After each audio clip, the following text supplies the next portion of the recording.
Today I'm visiting Onsala Space Observatory outside Gothenburg in Sweden. And scientists here, they observe radio waves instead of visible lights. And I'm going to talk to the communications department today to learn a bit more about radio astronomy and why it matters. So come join me. So thank you, Robert, for having me here. Could you please just describe a little bit of who you are and what you do here at Onsala Space Observatory? All right. So my name is Robert Cumming. I'm astronomer and communicator here at Onsala Space Observatory, which is part of Chalmers University of Technology. That's nice to hear. And for someone who has never heard anything of radio astronomy, how would you describe what you do here? Yeah, so if you go out at night yourself and look with your eyes at the sky, you see light from stars and planets and the sun and the moon and so on. But that's just one bit of the electromagnetic spectrum. So we don't see all the light there is. So light is available in all wavelengths, from very short wavelengths to very long wavelengths. And radio astronomy gives us the long wavelengths. So it's light that you can't see. And so we have to build telescopes that don't look like eyes, that look very, very different. And at this observatory, we run a bunch of those telescopes. Yeah, I can tell they look really different from optical telescope. Yeah, they look a little bit like very, very big eyes in some ways, and that's perfectly correct. And what would you say make Onsala special compared to other radio observatories? Well, we're the only radio astronomical observatory in Sweden. We're one of the biggest, most important radio observatories in Europe, and we have been around for 75 years, which is a long time. So Onsala Space Observatory is one of the more famous radio observatories in the world. And what kind of objects would you say is best suited for radio astronomy? You mean what kind of objects in space? Yes. Is it the planets? Is it stars? Is it black holes? What kind of objects? Right. So almost everything out there emits light of all different sorts of energies, but radio astronomy allows you to see things that you wouldn't otherwise see. The things that give us a lot of radio waves are often places where their conditions are kind of weird, where there are electrons spiraling in magnetic fields, for example, or objects which are quite cold, or which are shining in light from different molecules. So our best objects are, for example, dark clouds between the stars where new planets and stars are being formed, black holes or galaxies, distant galaxies, where with black holes that are collecting a lot of material from their surroundings. And radio telescopes are also the telescopes that have shown us the cosmic microwave background, the radio light that's left over from the Big Bang itself. So that is only visible in radio waves? That's one of the things that radio telescopes are especially good at, yes. And would you say these objects, are they invisible in optical light, or is it just that we can't see it in optical light because the distance is too far? Sometimes it's about the amount of stuff that lies between us and the object. So radio waves can come through clouds of dust, for example. So when we look with a radio telescope, we can see deeper into the middle of our galaxy, for example, than we can with optical light. So sometimes it's about that, and sometimes it's because the objects are shining bright in radio where they're not shining bright in optical. Oh, it's very interesting. I know that Onsala works with interferometry. Could you please explain the idea behind that in very simple terms? Yeah, so interferometry is kind of our superpower. And in radio astronomy today, an awful lot of what we do is based on interferometry. What do I mean by that?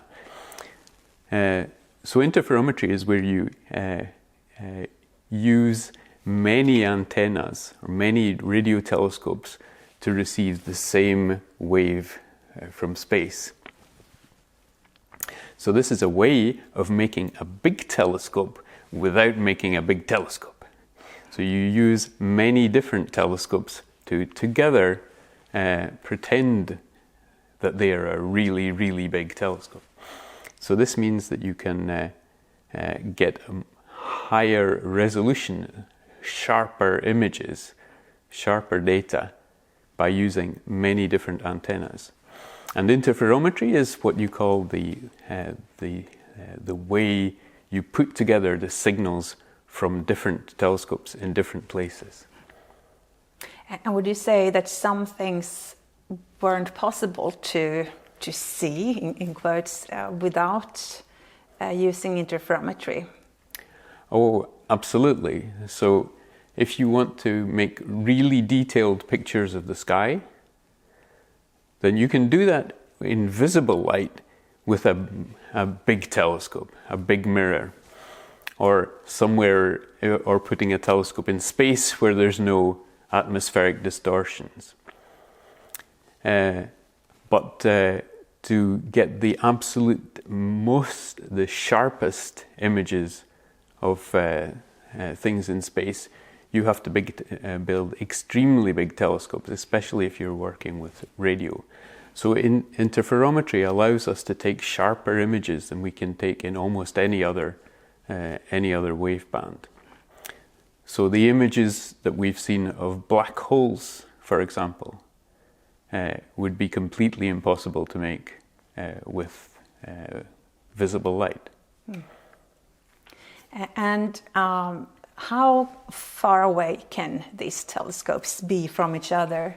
Do they need to be closed, or can they be spread out? Well, the further away the telescopes you use, the sharper the pictures you can take. Oh. So if you can coordinate telescopes on different sides of the planet, then you can get the absolute sharpest images. That comes with a cost, of course, because you can't cover the entire planet with radio telescopes, however much fun that would be. So there's a balance between having big antennas in many different places, or as many different places as you need for a particular purpose, for the experiment that you want to do, for the picture that you want to take. Yeah, it's really, really exciting. And I guess that this is nothing you can do alone, and I know that you work and you collaborate with other observatories. Would you like to share a little bit of what other observatories in the world that you work with?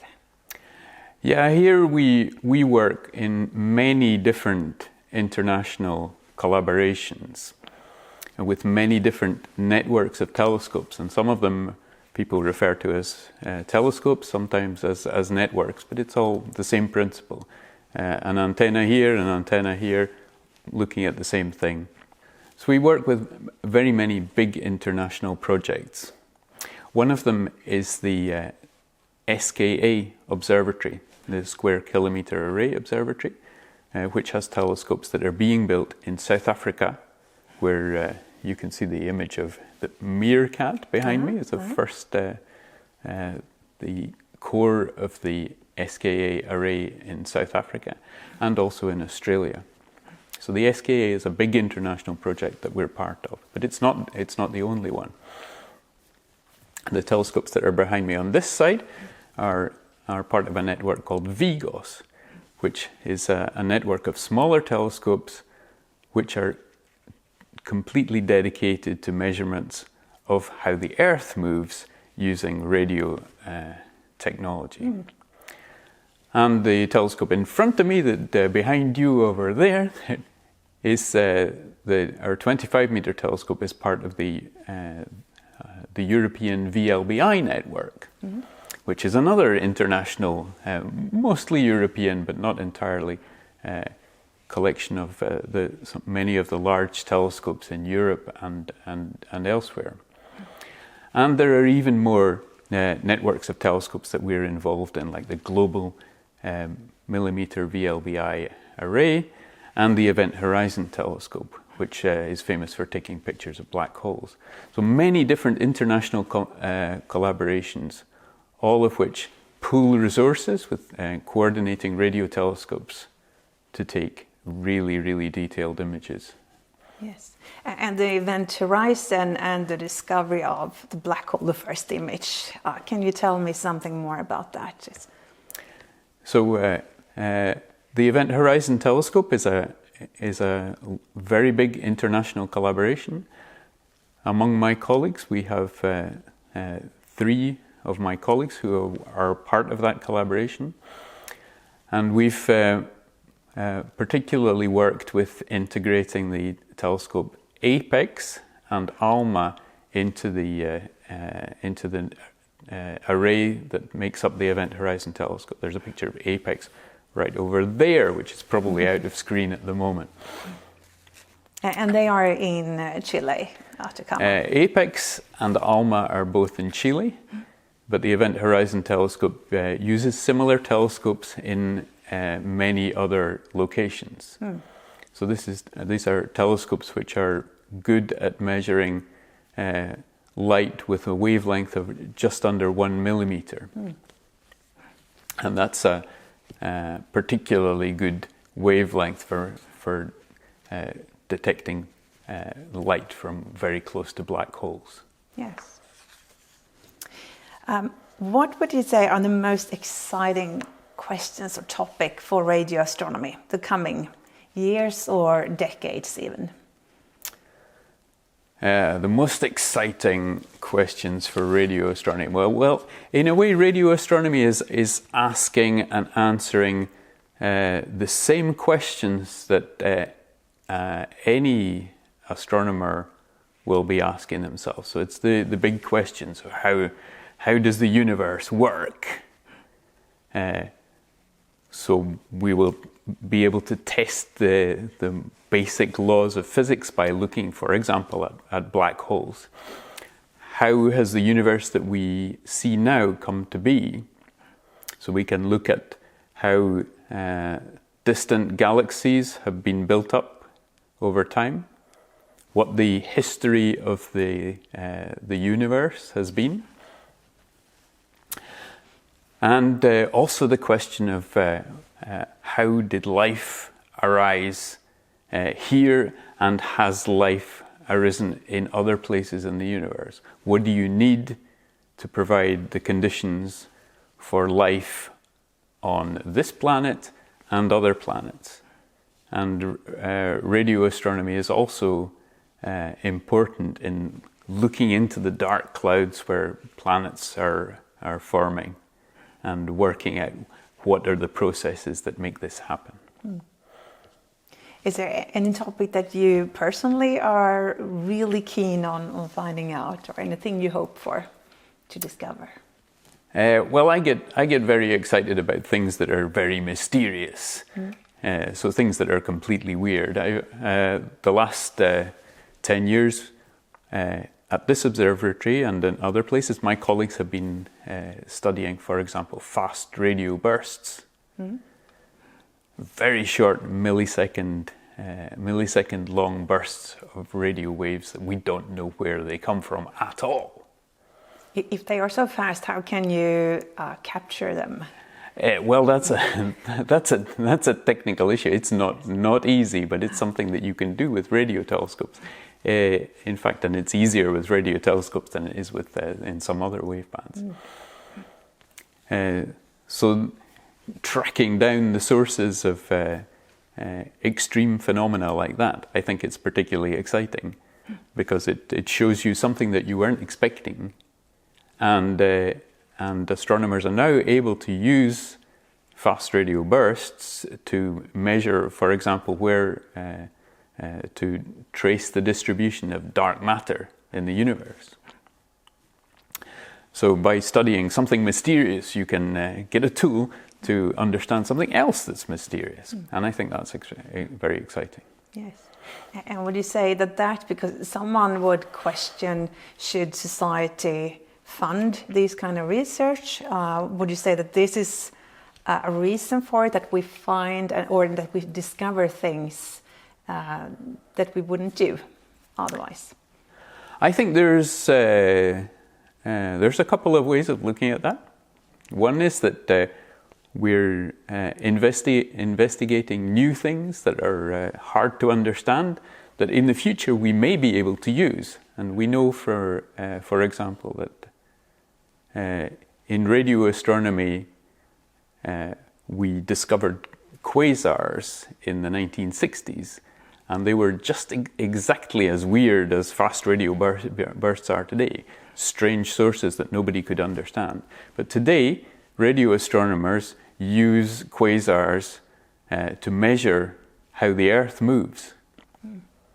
So our positioning systems, the satellite navigation in your car or your mobile phone, those systems are dependent on radio telescopes observing quasars. So we can use what start being mysterious phenomena to do useful things for society. Really, that's really a good takeaway from this. Yeah, radio astronomy has, I think, done a good job of providing useful things to society. It was radio astronomers were the first to investigate how to use Wi-Fi, for example. And there are many other applications of how radio astronomy technology has spread out from the astronomers to the rest of society. Yes. Well, I would say this has been really insightful and interesting, and I hope that all the viewers also think so. Do you want to have a few last words to someone who is interested in astronomy? I'd say if you're interested in astronomy, go out and find out as much about it as you can. You don't have to look like me. In fact, it helps if you don't. So I'm old and white-haired and wear shirts like this. Not everybody does. So if you look completely different from me, then please come in. We need everybody. Thank you so much, Robert. It's been a pleasure to talk to you today. And thank you very much. Thank you.